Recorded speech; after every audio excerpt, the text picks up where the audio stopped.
Welcome to the first episode of 2026 Harvard Extension School Psychology Student Club podcast. We have with us today Imam Bander Almohammadi, Pastor Amelia Edson, and Rabbi Josh Brendel. Thank you so much for joining us. Could you please introduce yourselves? It's a delight. Thank you for having us. I'm Rabbi Josh Brendel. I serve as the rabbi of Congregation Bethel in Sudbury, Massachusetts. I'm a Brandeis University graduate. I graduated with highest honors in philosophy, also studied classics and law.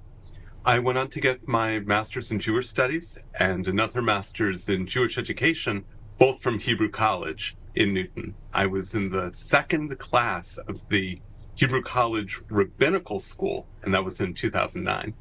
I've got two handles. I'm known as the Sci-Fi Rabbi, and I teach about Jewish speculative fiction and folk tales. I do a monthly series at the Lehr House in Somerville.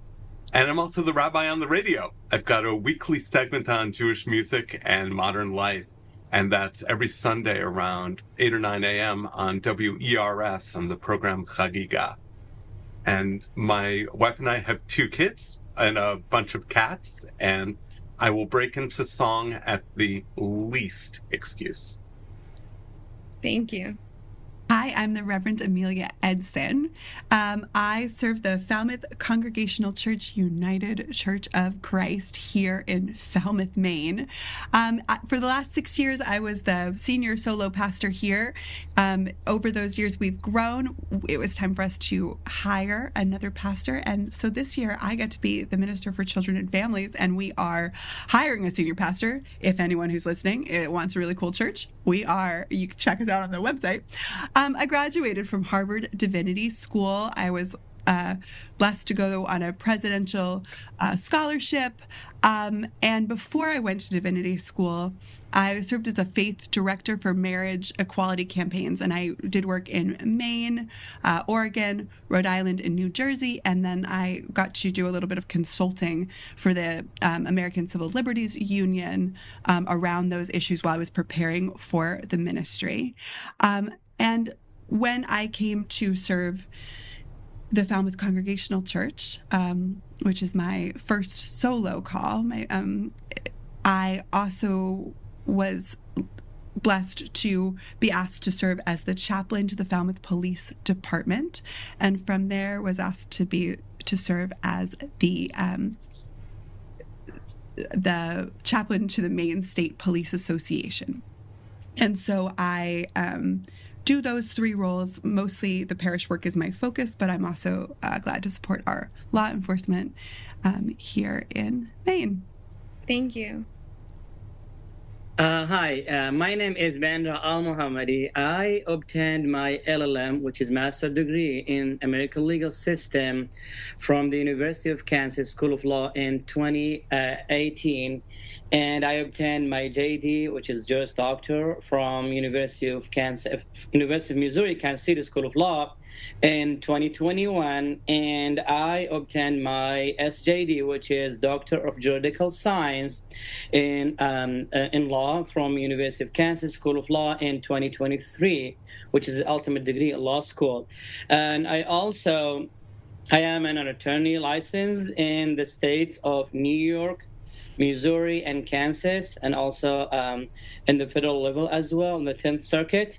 I've been practicing now for 3 years now in Kansas City area, and I've been helping a lot of people with housing issues in Kansas City area. I have published many articles about something about the international law, something about religions, more specific, my dissertation about how can we combine religions together in supporting common things like benevolent principles, which all the religions have in their principles. I also have 4 kids, 2 boys, 2 girls. And I forgot to mention one more thing. I got a certificate from Harvard Extension School about social justice back in 2019. Thank you so much. I'm so honored to have you all here. So today we're going to be talking about creating the habit of performing acts of kindness.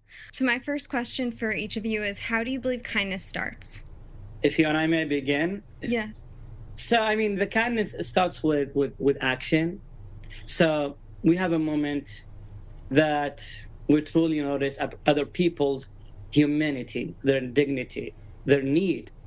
And sometimes we have to think about, our own rights before we do any judgment against any people. We have to think about the situation, make space for them. And kindness starts internally with humility, empathy, decision that we see other people not like an obstacles, like something that people need from us to bring the attention of ourselves to them. Thank you. I have been thinking a lot recently about the imagination. I think especially in light of recent events, and how we sort of just wake up every morning and we all imagine the world together.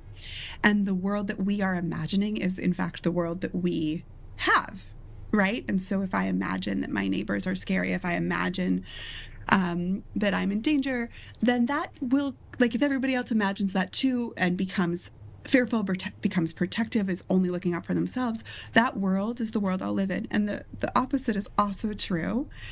I have this great blessing. So I have 2 kids, and this move that I made this year means that I get to teach the children of the church so much more than I have ever before. And it is a great blessing. And so one of the things I love is that I get to start at the beginning about what our imaginative worlds are. Like, what is the world when we imagine it? And so in the Christian story, it starts like this. It starts with, there's sort of this chaos, and maybe the chaos is a little sinister. This is right in Genesis. I think we might share these texts. Maybe there's a lot going on in this swirly chaos water, and God speaks to it, speaks into it, speaks upon it, and things are created. Things appear. And after God practices each act of creation, God says, this is good. This is good. This is good. This is good. And then when we fast forward through this long story, we get, this week I'm teaching on the baptism of Christ, right? And Christ comes out of the water again. He gets dunked, boop, into the water, out of the water. And God says, wow, you are my beloved child and you are good. And this idea that we can choose every morning, right? It's totally a choice every morning to wake up and say, fundamentally, I am good. Fundamentally, the world is good. Fundamentally, the world is created by a good God.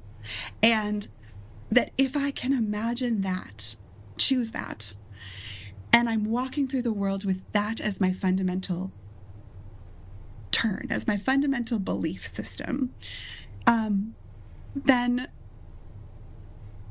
we believe that that's fundamentally true, and also that it will be true if we believe it, right? Because we're all co-creating the world. So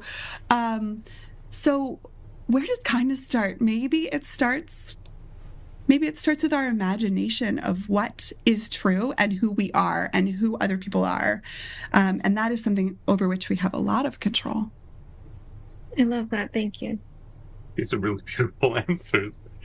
Amen to everything that was just said. I love it. And I'll add in one other thought. I feel another place that kindness can begin is with mindfulness. That I feel the kindness can be generally understood as something that we offer to others, like I'm kind to you, you're kind to me. And I feel that there's also an aspect of kindness that's internal, of being kind to myself also.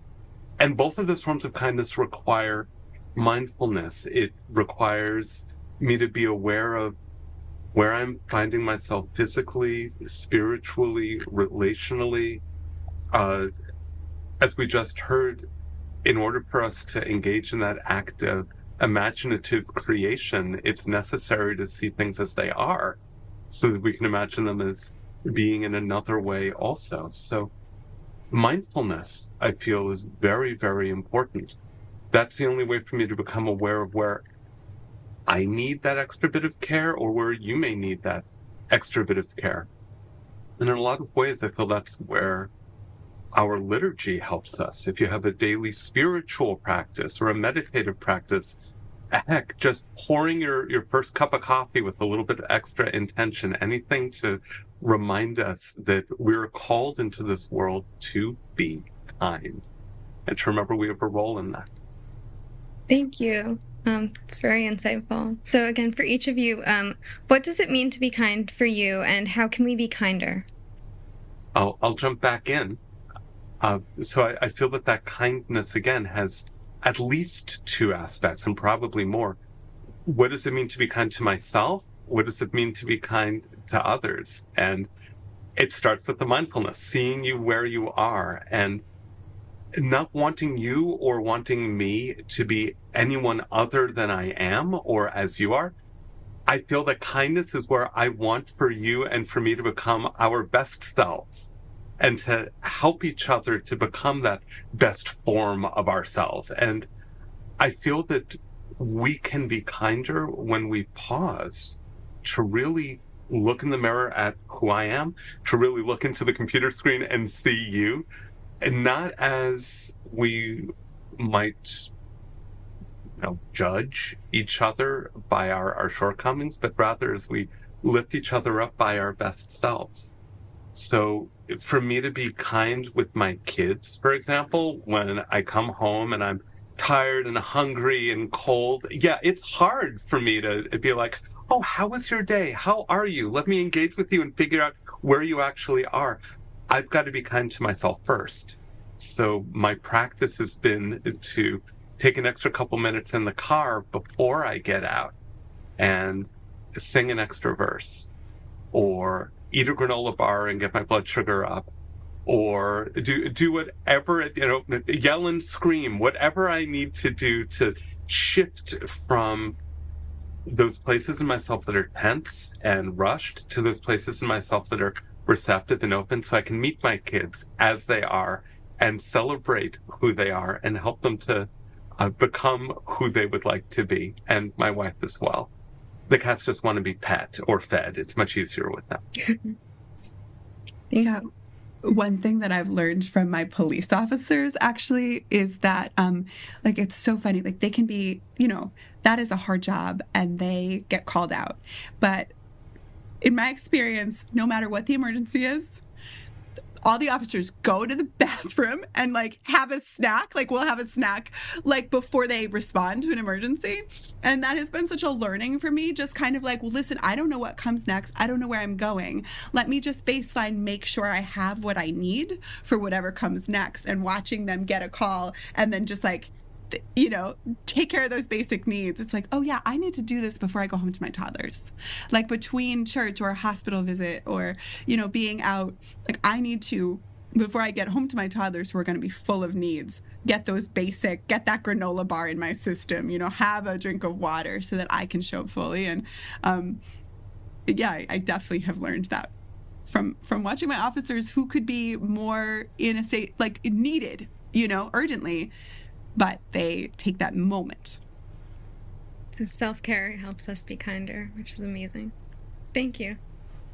For me, we've been dealing with a lot of cases with people, with people who have been living in difficult situation. They haven't been able to parent. They haven't been able to come up with some kind of bills in their lives because the difficulty they have been experiencing.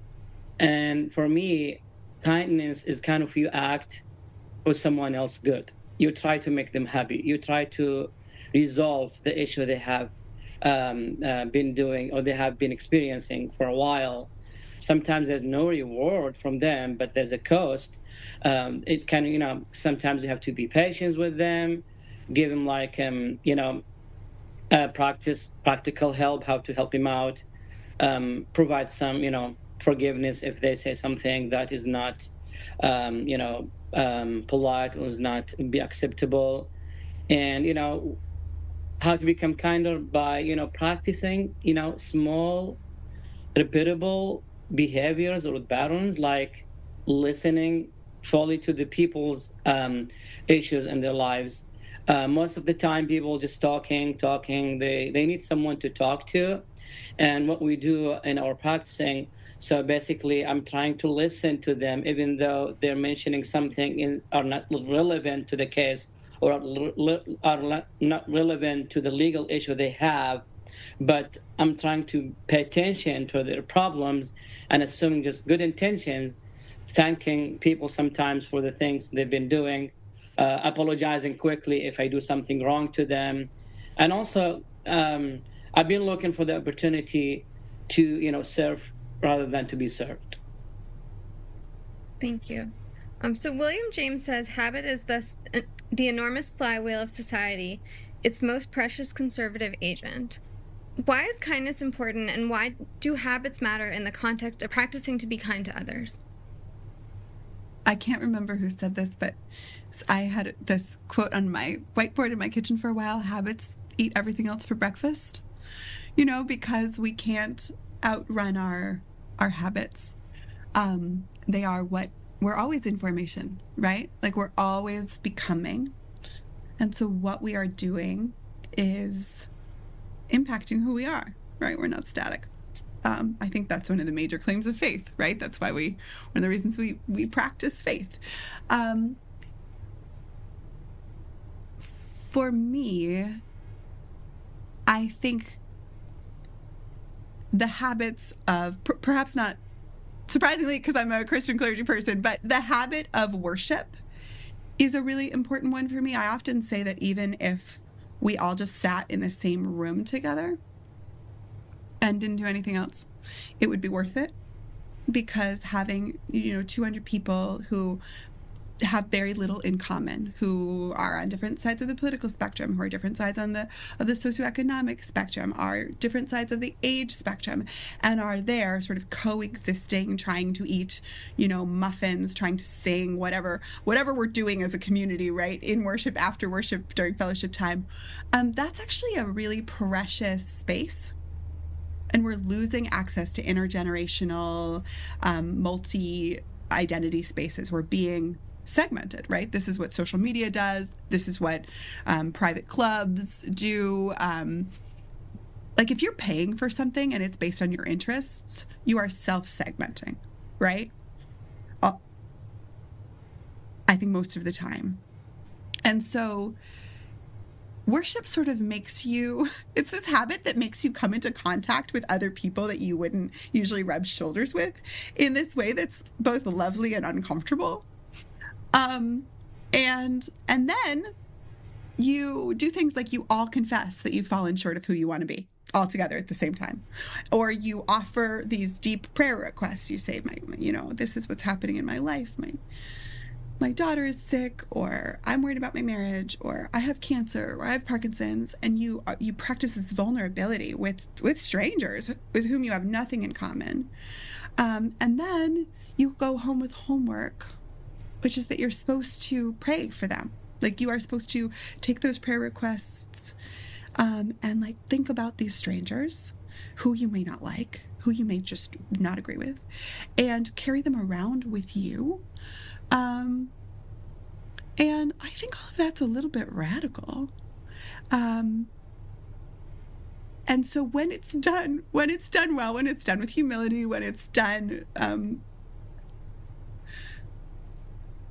well, right? It can, I think, sort of create this, almost like I think about the sea and a piece of sea glass, this smoothing effect on our hearts and our personalities, and a sense of care and responsibility, and an insight into people who are maybe different than we are. And so the practice of worship, when done well, when not done as a performance, when done as a collective caretaking act, I think it can be really impactful. And it certainly is impactful for me. And yeah. Thank you. I'm thinking of the power of repetition. There's a reason that daily prayer is so much a part of our traditions, and it's something that's very meaningful to me. because part of what habit does is it reminds me to do something even when I'm not in the mood. When I'm out running, and let me tell you, I've been running now for the past, 10 years. I actually hate running, but I know it's really good for me. And when I'm out in nature in first thing in the morning, there's part of me that feels more complete. So even if when I'm at home on the couch, I'm like, there is nothing I want to do less right now than exercise, I know it's something that's going to help me. I feel so too it is with kindness, that when I don't want to engage with anyone else, when I don't want to stop and make myself vulnerable, as we were just hearing, because kindness does require that kind of vulnerability. When it's force of habit, when it's something that's ingrained, when it becomes second nature, I can overcome my own yetzer, as we say in Hebrew, my own inclinations that drive me away from goodness, to extend myself. Very quick story. When I was in seminary, I saw something that I'd never seen before, because we had morning prayers every day. And there was a point in the service where the liturgy would sort of pause and people would go up, and we had a little collection box that we designated for the needy. And people would put, small amounts of money in there every morning. I'm not generally in a habit of carrying cash around with me anymore. I mean, credit cards, debit cards, sure, but loose change? Not so much. That's just not my practice. Never really was. But when it became part of that daily routine that we would do tzedakah, that we would do this righteous act of charity, of placing money in this collection box, I started carrying small amounts of cash with me. And then when I would see people on the street, or when we were stopped for a light, who were asking for money, I had to give to them. And it was something that came about as that daily practice, that I can do this kindness in a way that would not have been accessible to me had I not had it ingrained in me. Always have a couple of dollars that I can give to someone. So that practice, that repetition, that routine helped make me, ironically, having a stringent practice helped me become more flexible, so that I was able to respond in more embodied ways when called upon. Thank you. I would add something else. Thanks for everything what have been said today. They're wonderful. So religious teaching, often emphasize the importance of treating other people with kindness, regardless of their background or beliefs. Practicing kindness is a way to honor God. And also, kindness is one of the most visible way that inner conviction becomes outer action. So people experience our faith mainly through how we treat them. So kindness is kind of not like an optional thing that we do. It's kind of the core value of expression of a living faith. Thank you. So how can practicing faith help people change their habits? So I think that if people who are listening are people of faith, that's a great question, like a great check-in question. Is practicing your faith, has it changed your habits? Is it changing your habits? Because it should. And if it isn't, then why is that? Because I often talk about church as like personal training. So if you went to personal training, right? Like you went to meet with a personal trainer once a week, but then you never did anything the rest of the week, you might be like, I'm not getting any stronger. Like, I can't do any more push-ups. Like, I can't run any longer than I could with this hour of personal training. But actually, personal training is supposed to give you exercises to take with you, right? And that's true for physical therapy or whatever. So if the idea behind church is to transform ourselves, right? More into the image, in my case, of Christ, or more in that image of the world as God envisioned it to be, the kingdom come. So if that is true, then we should be doing practices all week to continue to transform ourselves. And that can look a lot of ways. One concrete way is that we do, in my tradition, have prayer requests that are generated during the service. And I do hope and pray that we all take those people with us in our hearts, right? And that we pray for them. I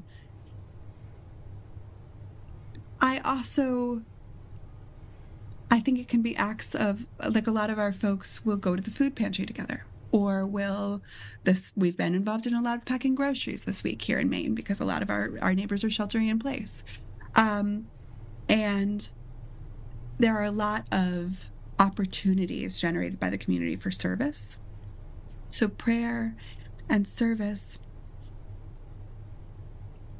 There's also this theological thing, which is going to be a little bit the opposite of the thing I said at the beginning. But we believe the world is good and that God made it, right? And that we are each good, right? All children of God. We also, though, do not think that any of us get it right. We think that we are on this side of the veil. None of us are perfect, right? Nobody is perfect except for Jesus. So there is this wonderful invitation to humility in that practice of just being like, I know I'm going to mess up and everyone around me is going to mess up. And so I don't have to be surprised and I don't have to be self-righteous. I don't have to be shocked. That doesn't have to change my sense of self when I get it wrong.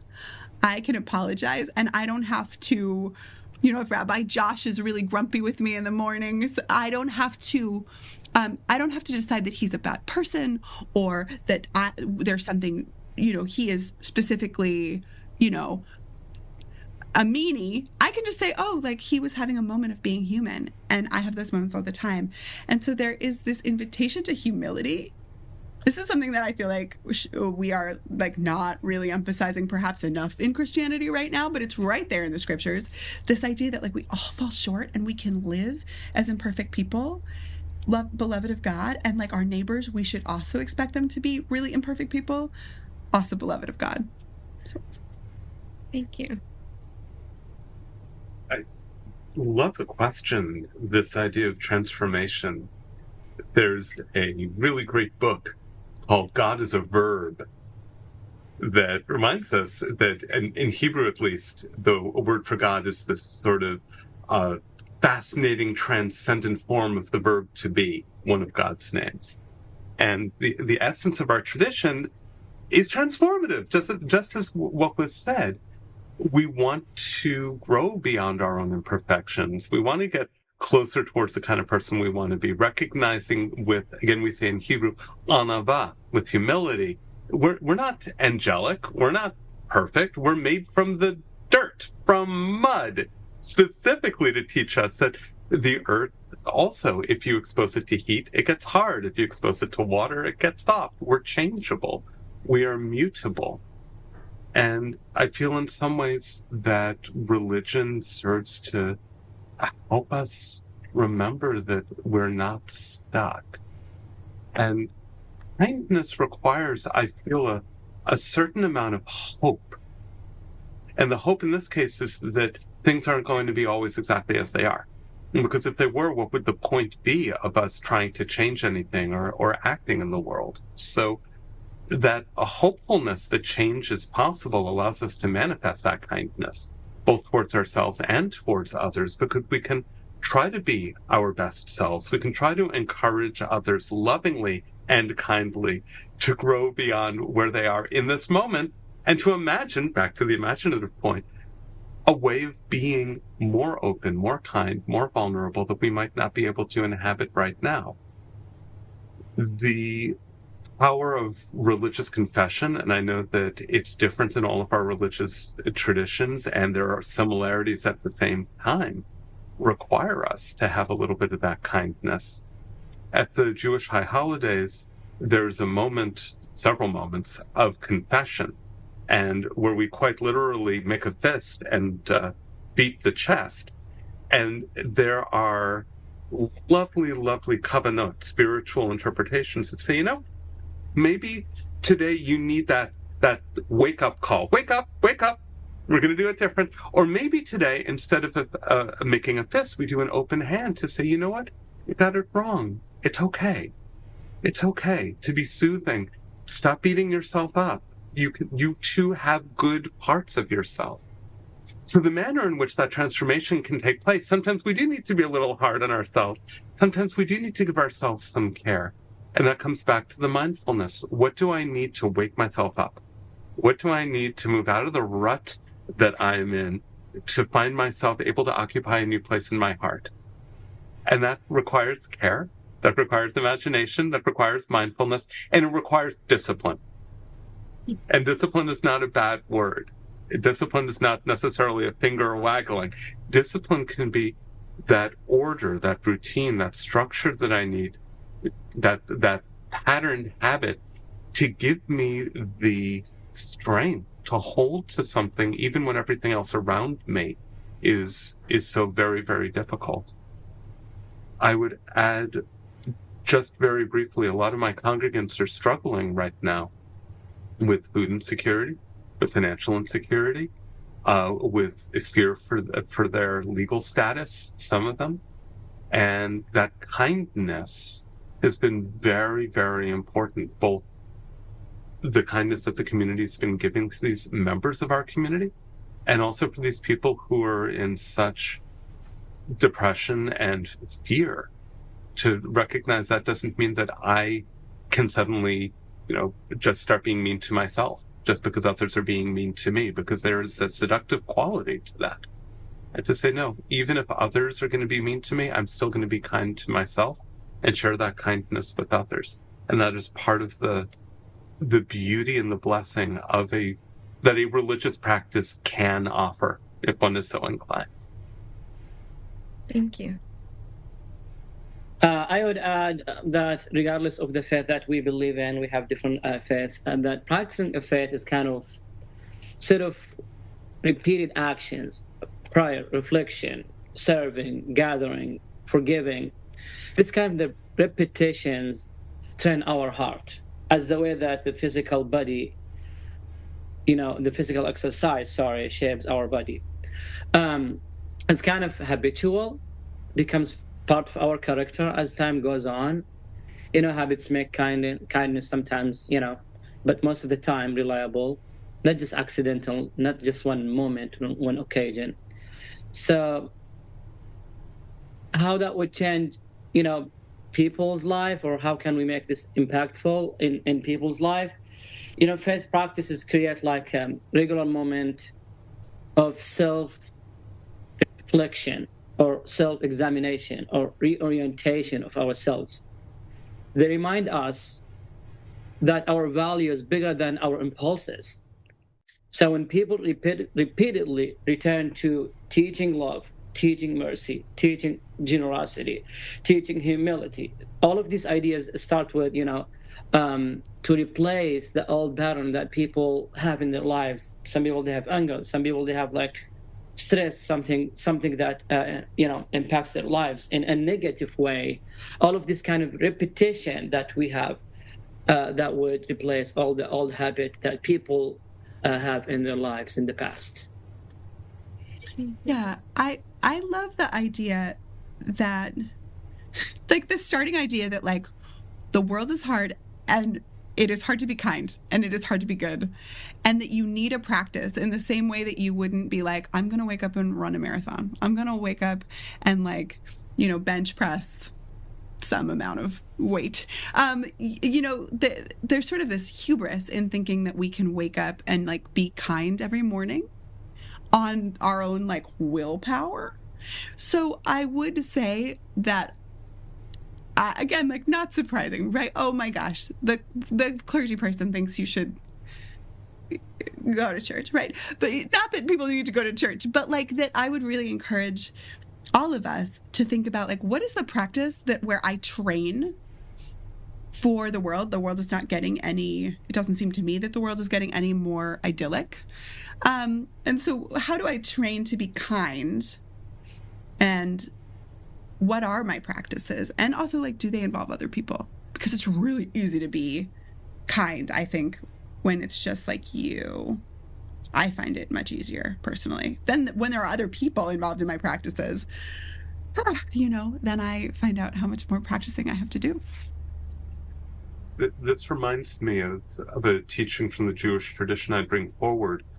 And again, this is some of the power that I feel a religious and spiritual discipline can give one. We say, Al shlosha dvarim ha'olam omed, that on three things the world stands. Al ha'torah, ve'al ha'avodah, ve'al gemilut chasadim. On Torah, on study. On avodah, on religious acts, which is to say go in a temple or church or mosque. And on gemilut chasidim, on acts of loving kindness. So it's not sufficient for me just to study about what it means to be a good person. It's not sufficient for me just to go to services and say, check, I've got that done. I also have to do something. And it's that triad of study, of gathering for worship and holy practice, and action all together lead us to kindness. So I love what you were saying. I love what the Reverend was saying about not just jumping out of bed and running a marathon. We got to condition ourselves. And, I'm told again as a runner, I've got to work on my core strength. I keep hearing this, Josh, you got to work on your core strength. And I don't want to work on my core strength. I want to work on my endurance and my legs. However, I'm a complete being. And if I don't have core strength, then I'm not going to be able to bring those other parts of my body along with me as well. So too with kindness. If I'm only focusing on one aspect of myself, I'm not going to be able to be as accessible to others as I might be. So kindness is a full being exercise. In your work, how do you help people become better versions of themselves? I suppose that's sort of the corollary to what I was just saying. As a rabbi, as a member of clergy, I don't see my role as leading services exclusively. Yeah, I do that. And yeah, my students are sometimes very surprised when they see me at the supermarket. Like, yes, I exist in places other than in the sanctuary, child. But I encourage my members of my community, come to services. Let the rituals and the traditions of our faith guide you. Come to Torah study, which we do every single week, and we have opportunities for study during the week also. And I say we've got these amazing opportunities to get involved in the world. So for me as clergy, I see my job as not only saying to people, come to this one aspect of Judaism. There's to say, rather, there's at least 3 different aspects of the tradition which are here to keep us healthy and to guide us to care for each other and the world.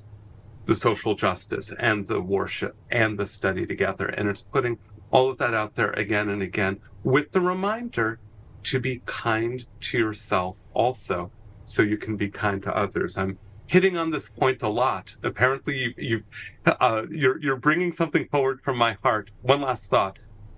There's that wonderful teaching which seems so counterintuitive when you hear it first. When you're on an airplane, they say if the oxygen masks should pop down, you put it on yourself first, so then you can care for others.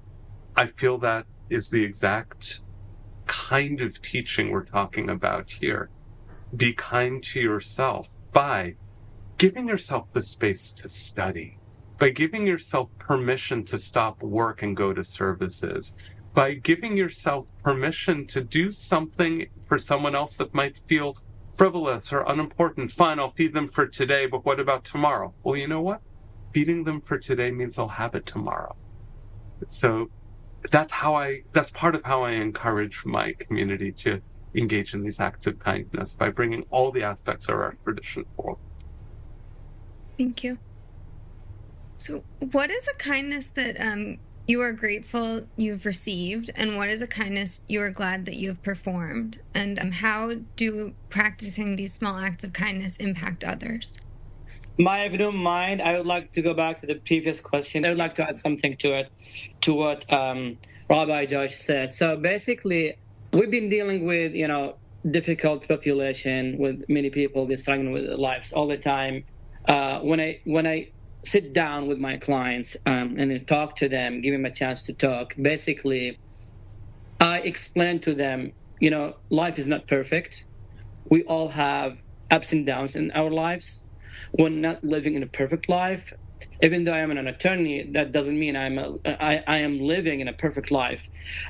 We have our own struggle, but I'm here to help you out, understand your situation, and find a way to navigate the way for you to become a better person.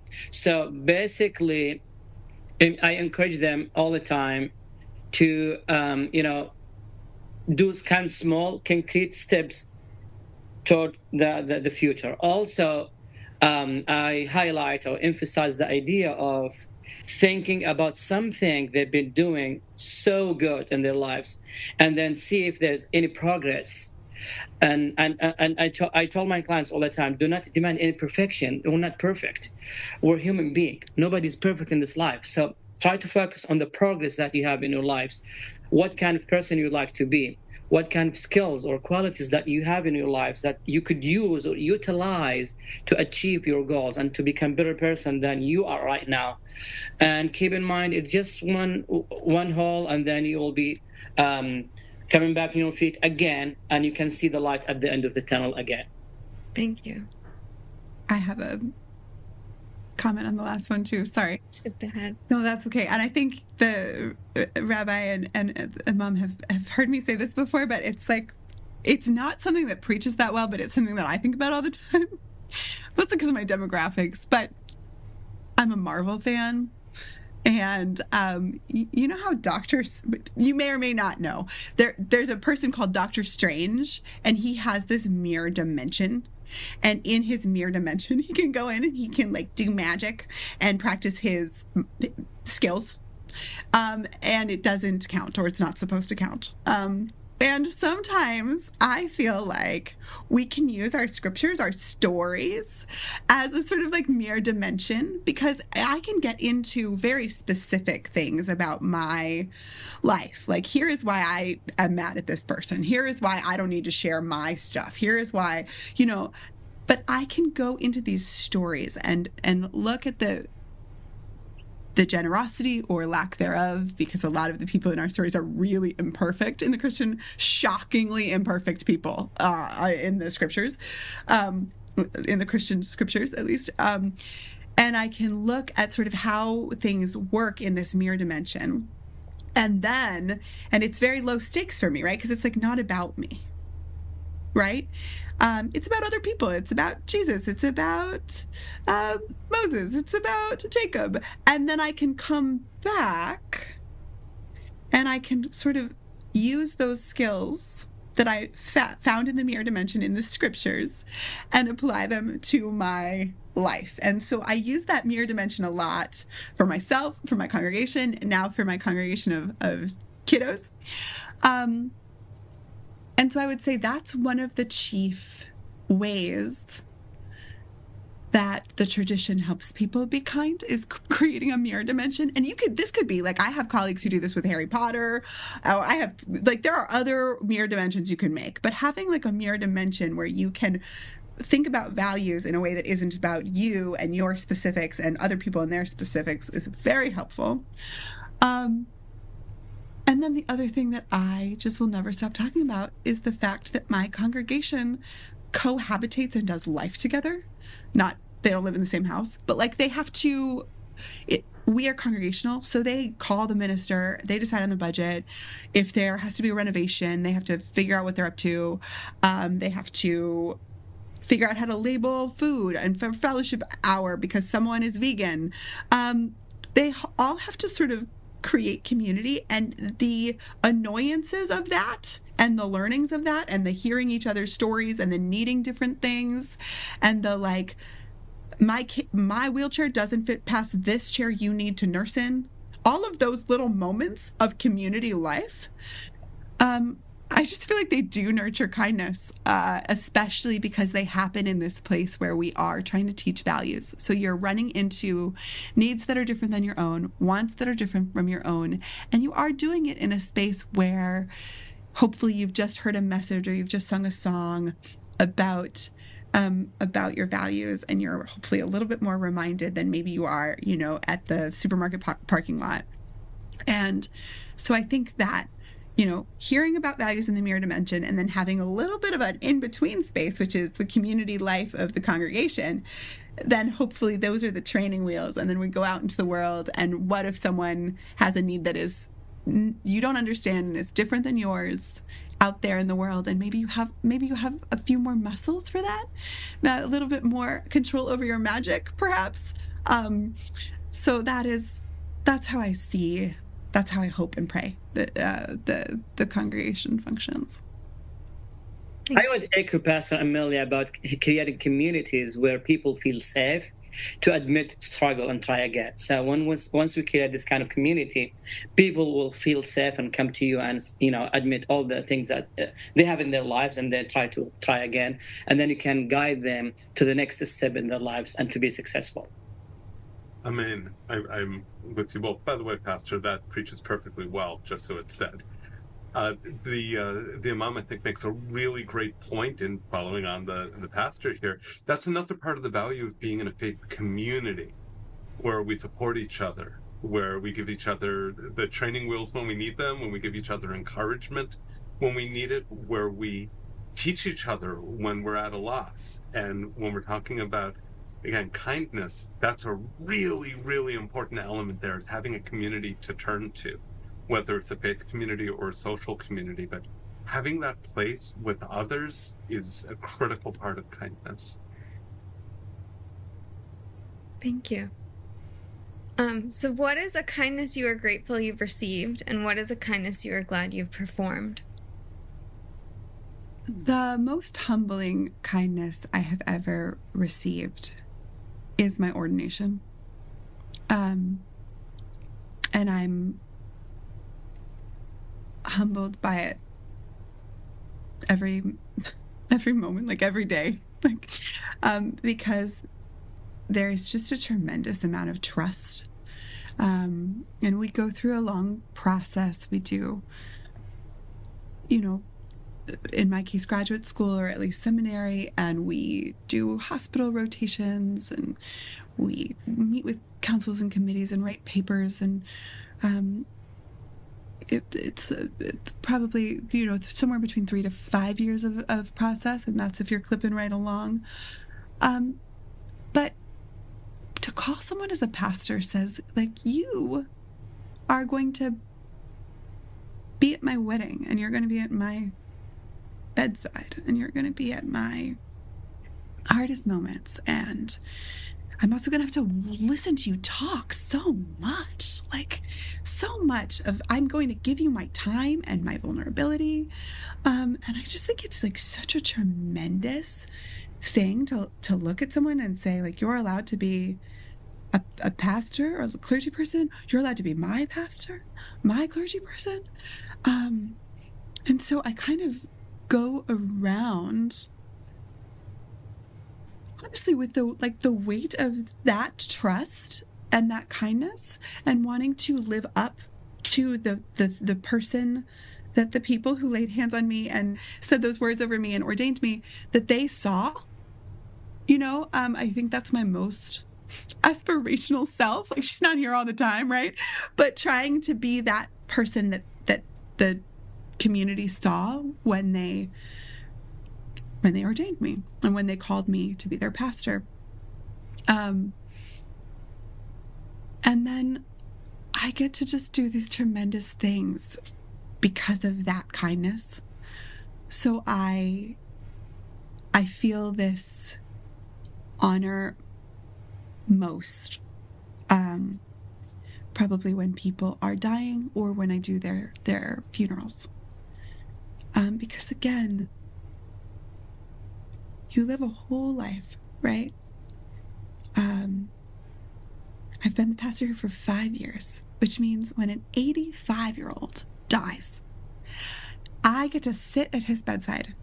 And I've known him for 5 years, and he's lived 85 years. And I get to be the person who holds his hand and tells him he's beloved of God, right? And then I get to talk about who he was. And I get to pray, and sometimes I help, like, pick out the songs we're going to sing or the scripture. So I guess what I'm talking myself into is the idea that this great kindness that was given to me by my community then sort of empowers me. I see myself in their eyes, and then from there I'm able to do the showing up at bedsides or the showing up in crises. And I'm just like so grateful that they have done this kindness to me, and I'm so honored that I get to do these acts of kindness. And I often just can't believe it, like most of the time. I'm very in awe of the fact that in your perspective, being ordained was a kindness done to you, because in my eyes, each of you are doing a kindness to the world when you do that, when you get trained to do that work. And yeah, so thank you. That was a very great response. For me, to be honest, I'm very beholden and indebted for the community that we have in Kansas and Missouri as well when I live here. So because all the things that I've been getting, I wouldn't be able to get anything without the support and also the help that I've been giving by the community here. One of the things that I received the kindness from the dean of the law school, he said, we will give you a scholarship because based on your resume, we're going to support you. You will be doing some kind of impactful things to the community once you graduate from our school. Here's a scholarship that you'll be giving, but, and then we are here to help you to be successful if you need anything else. And that's why I got my degrees, because I've been getting some help from many people in my lives, and then I became who I am today as an attorney. What kind of things? Every single day we have cases, and then we try to talk to people. The first step that I take when I talk to people, try to listen to them, as I said, and because they're struggling, people come to us because they need help. They have some kind of difficulties in their lives, and then they need someone to navigate them to get them out of this hole. And every single case, I listen to the people, and then they appreciate that. When I finish the call with them, they said, thank you so much for listening to us, even though you still haven't done nothing, but at least you can listen to us, and then you could help us in a way that we will, we'll be having some things that we have to do in our lives. And that I do that every week and every day with the people, listening to them, navigate the legal issues, and also try to give them some options that could be helpful for them. And also sometimes we give some, we have some help from the government to give people some money, but we have, to give it to the right people. And then we have to do all the steps and all the process to give them what they need. And most of the time people appreciate all the things that we've been doing for them. We receive an email, text message, or call, say, thank you for doing that for us, because we don't know what to do without the help that you have been given to us. So this kind of things that I perform every week and every day with the people that in our community. And I'm so privileged and honored that I'm doing this, because one of the things that I like in my life to make people happy and help them out in the most difficult times in their lives. Really powerful and moving moments. There were so many examples. It's hard for me to choose the one to bring forward. In this moment, I'll share the one that came to me first before I started second guessing it. My first pulpit was in Pittsfield in the Central Berkshires at a congregation called Anshe Omunim. And the emeritus rabbi in that congregation, Rabbi Harold Salzman of beloved memory, was a giant in the community. He was a tall man. He had a presence that just filled the room. It was like Charlton Heston, this voice that resonated, like the classic central casting rabbi idea, like just strong and tall and proud. And he was an intimidating presence, too, very much so. And as the emeritus rabbi, he'd retired decades before and settled there locally, and he still had the ears and the hearts of the elders in the community. And then I came as a brand new ordained rabbi with this giant sort of staring over my shoulder. And it was, as I say, a little intimidating. It was maybe, I guess it was about better part of a year into my time there, and I was trying to find my footing, and he had been kind to me and introduced me around and gave me feedback, sometimes quite lengthy feedback, on services and programs. And we were doing a service. He was up there on the bima, on the raised part of the stage with me, and we're talking, and I forget what it was. I don't remember what I said. I don't remember what the occasion was. It was probably just a normal Shabbat. And I gave a teaching, and everything was fine, and it was a particularly good teaching. Like, I remember feeling, I feel good about myself there. And Rabbi Salzman stood up, and he came over to the lectern where I was standing, which is a completely unusual thing to happen in that moment. And I was thinking, oh my gosh, what just happened? Did I say something completely wrong? Did I miss a part of the service? What is about to happen here? He came up, this big man, quietly, silently, like this very stern expression on his face. And he put his arm out and wrapped me close, and he patted me on the chest, and he said to the congregation, "This is my rabbi,"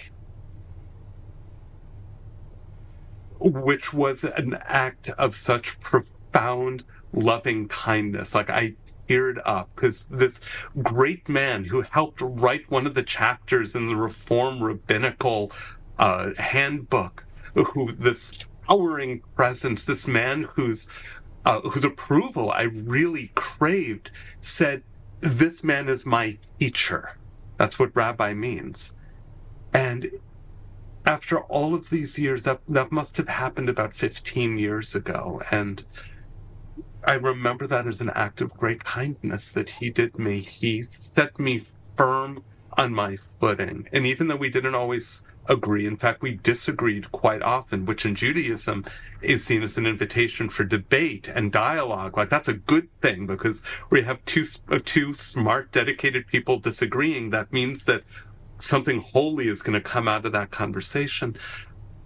He gave me the authority, this room for the authority, and he gave me my own sense of faith in myself as a brand new rabbi, that he saw me as having something worthwhile to bring into the world. And it was humbling and elevating all at the same time.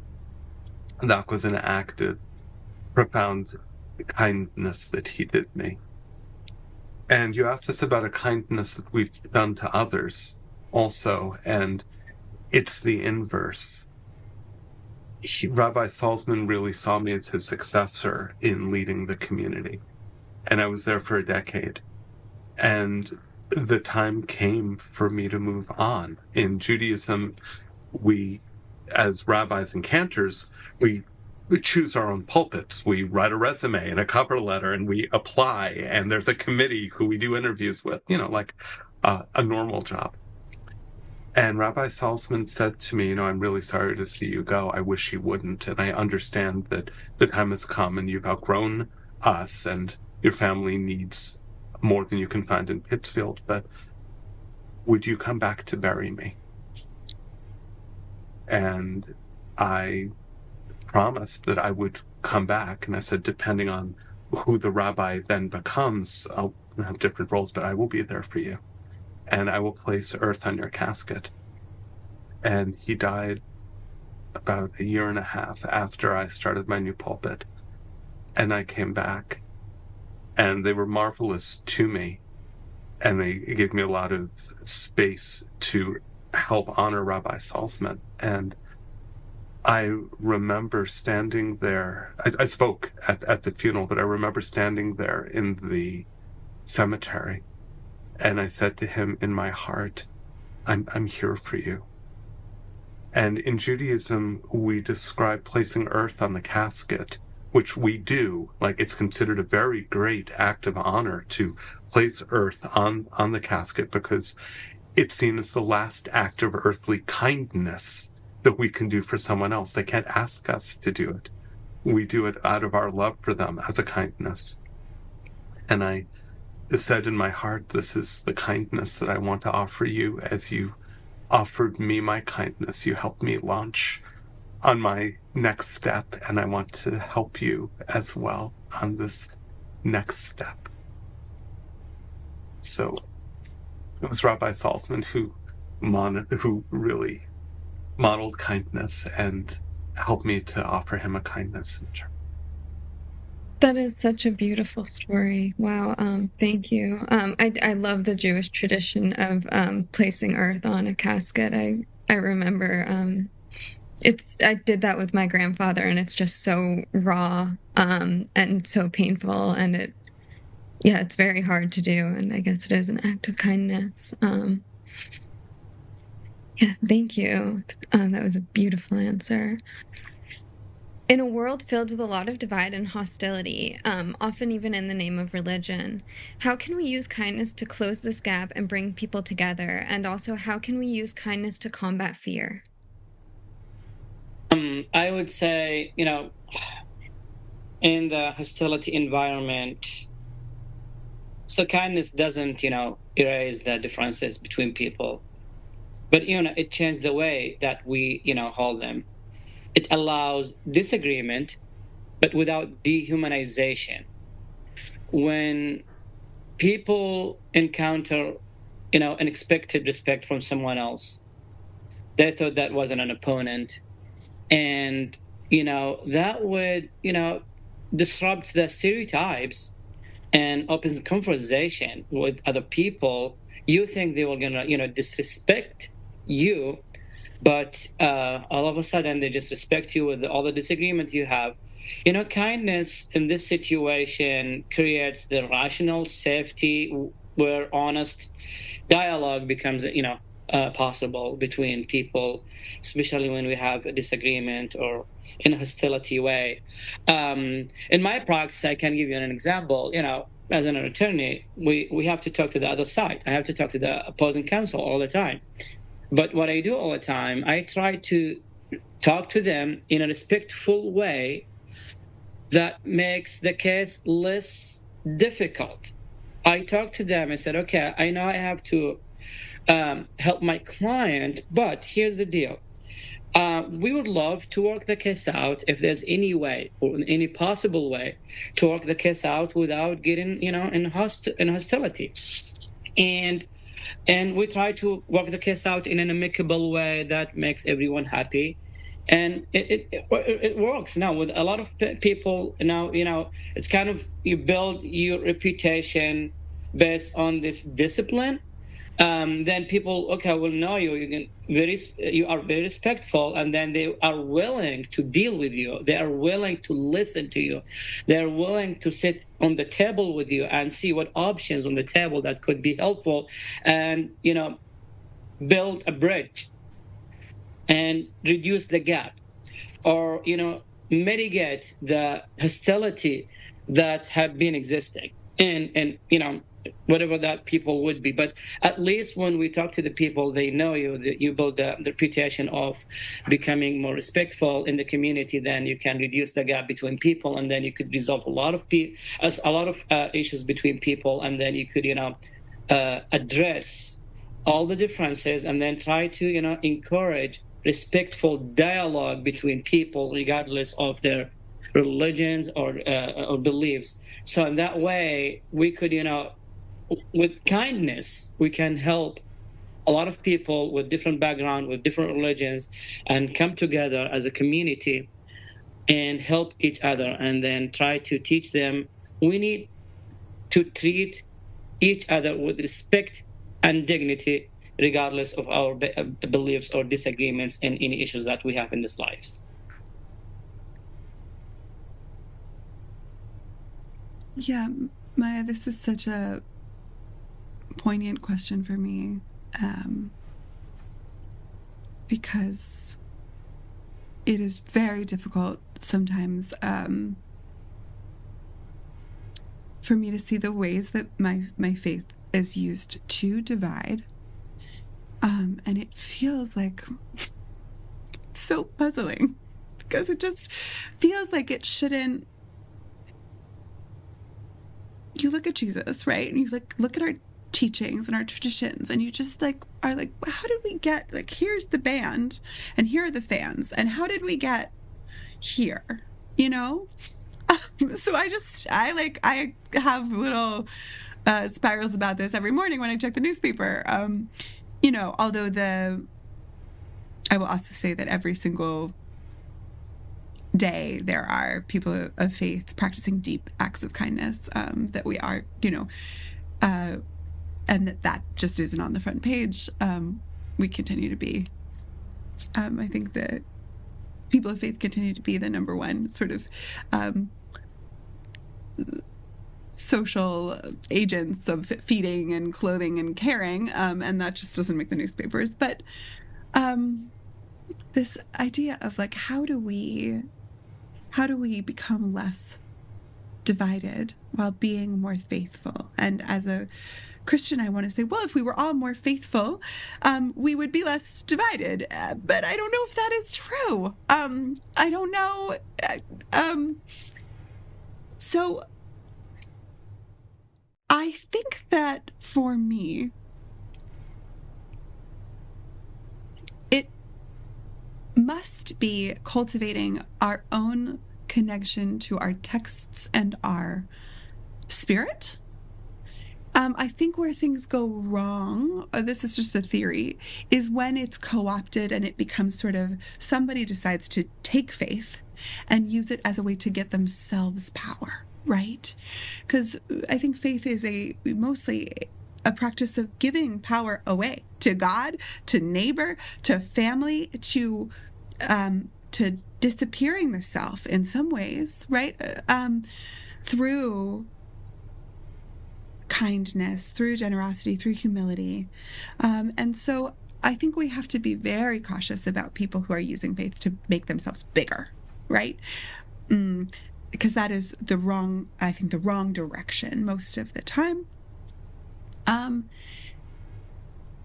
So I guess my prayer is that if we are able to focus internally on God and on our sacred texts, that we as people of faith will be able to reconnect to that fundamental instinct of remembering that we are beloved children of God, and that so is everybody else, right? We are all the same status, right? We are all the same status because God made us and loves us. And also we mess up. And that is true for every other person that we encounter. And I think that if that's our starting line, then we should have increased capacity to hold a difference, hold different experience, hold different opinions, hold different even realities, and be able to keep our hearts and minds and arms open for longer. I see this great trend of, if you're not with me, you're against me, right? And the space of on both the right and the left, and in religious spaces and secular spaces, the amount of sort of the closing circles of who is the same and who's on the same side and who is walking that who is righteous, the closing circles of who is righteous, or who is worthwhile, or who deserves to live, or who deserves to have groceries and basic rights, right? That is a closing. Those circles are getting smaller and smaller, it seems to me, across categories.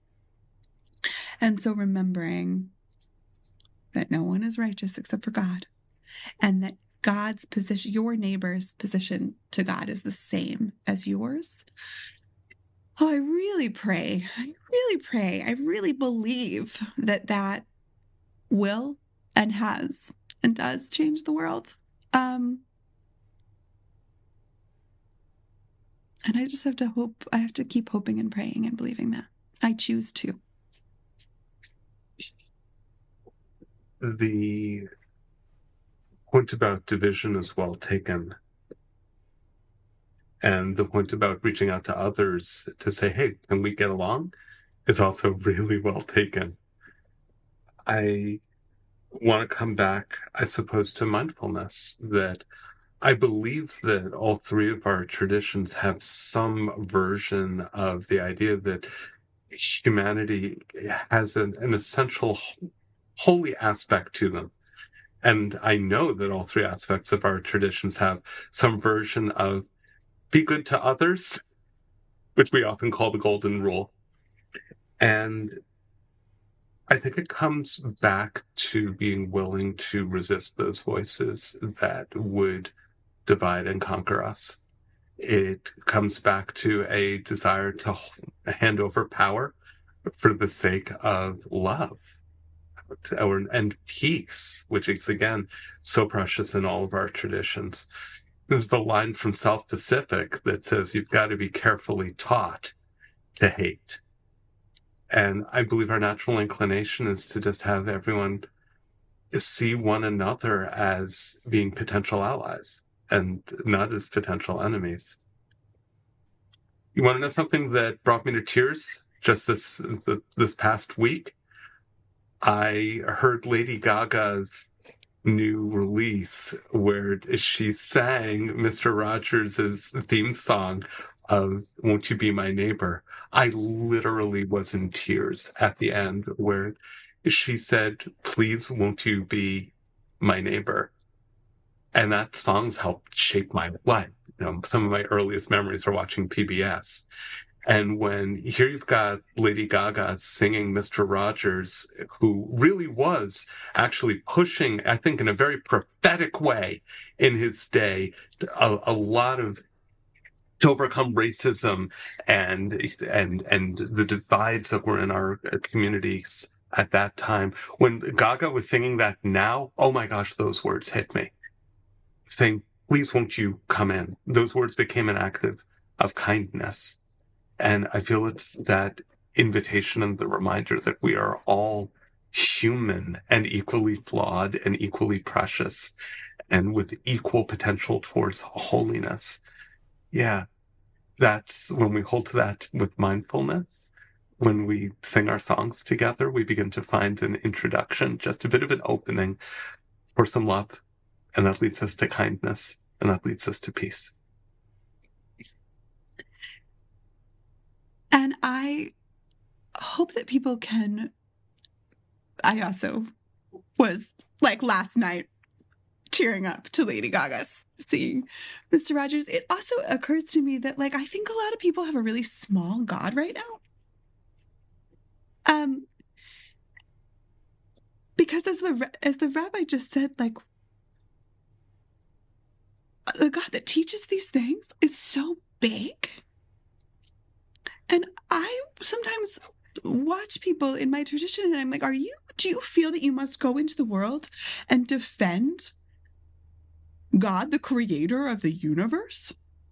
Like, God has not got this. Like, you have to go to your neighbors and defend the existence of God and be like, hey, you have to believe that God looks the way that I believe that God looks.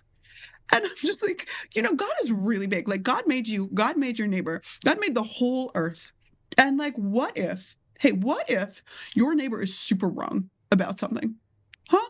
Like, super wrong about God, super wrong about immigration policy, super wrong about their breakfast cereal choice. Like, my beloved in Christ, like, or whoever you are in, my beloved, like, we don't need to do this as people of faith because God is so big and God's going to figure it all out. And guess what? We all have it wrong. Like 100%, my little idea of what God is like, I'm like an ant looking at the moon. Okay. And so there just should be so much expansiveness and so much room to move and so much room to like be different and love each other. If we can hold on to a big enough version of God and a small enough version of ourselves. And so sometimes I look and I think like, my goodness gracious, like your God, the God you have for yourself must fit right in that your pocket, because that's such a small God, and you need to like go out and make sure everyone believes the same way that you do. And that makes me feel sad for my Christian compatriots, because I hope that they get their big God back. And may we all hang on to it, right? I would like to add one more aspect about education. Education can be a powerful, bridge between division and hostility. When people learn about other people's beliefs and history and cultural, and they live the experience different from their own experience, that make them less like more like a human, less like the other side. I mean, good education doesn't, just give facts. It builds critical thinking, empathy, and the ability to have respectful disagreement between people. That's a great point. So to close, I want to move from more theoretical to immediate. And I want to give our audience a starting point for tomorrow morning. Based on your unique traditions, whether it's Rabbi Josh, it's Jewish speculative fiction, or transformative teachings of Christianity and working with youth, or work as an imam and work in law and international social justice, what is one 60-second habit you would challenge our listeners to start tomorrow to make the world a slightly kinder place? All right. 60 seconds. I think I can do it in even shorter than that. Each day, when you wake up, take a moment. Scan your body. Look into your heart. Set an intention for yourself and for others, and then write it down on your phone or tablet or a piece of paper by your bedside. One small, manageable, practical act of kindness you can do for yourself. And one small, practical act of kindness that you can do for someone else. I try to do this every morning. Sometimes I succeed, sometimes I don't. And then I set an alarm on my phone, so now I do it more often than not. Today, my kindness was to make myself the extra special tea that I really like in the morning. It's a rose-infused tea. I love it. And the kindness for others was to call my mom, who I realized I hadn't spoken to in a couple of days. We're talking about really small level things. And when we get ourselves into that habit of doing one small act with intention that we set when we wake up for ourselves and for others, that can open the door to new kindnesses through the day. Thank you. I would add from my experience, from the international experience, and also from the law school with my students. Many things. One, I encourage them all the time to build small, non-negotiable habits into their daily work. And also, I encourage them to do some kind of pausing before action or reaction when we talk with other people, and try to listen to people and listen carefully, and don't make any judgment when we listen to people, because they might have some things, and then at the end of the day you would like to collect all the facts and then discipline yourself to fully listening to the people's issues in their lives, and then you become more kindness to them. And also encourage reflective writing. Write something if they have something on the day what kind of things that surprised them today, when they do feel most connected to the human side of the problem they're listening to, when they did feel detached, and also self check. Regular self check builds awareness before cynicism can quietly set in. At the end of the day, since we have one for the beginning, one for the middle, we can, this is a piece of some Ignatian spirituality. Think about your day and think about when you found consolation. So that might look like energy or your heart being full, where you felt like yourself, and where you experienced desolation, which is when you feel distant from yourself, or you feel gray or empty or perhaps angry. So consolation and desolation, and just taking that moment to think about, when was I really myself? When was I far away? And then taking that information forward into the next day and the next and the next. And for those who want to read more about that, that's a piece of something called the Examen, the daily Examen at the end of the day. Thank you all. Thank you, Imam Bander, Pastor Amelia, and Rabbi Josh for joining me. This has truly been a humbling experience, and I'm honored to have you all here and so incredibly grateful for your time. So thank you for joining our podcast. We hope you enjoyed this amazing episode, this conversation on religion and habit formation. Please join us again for another exciting and inspirational conversation on the Harvard Extension School Psychology Student Club podcast. Thank you.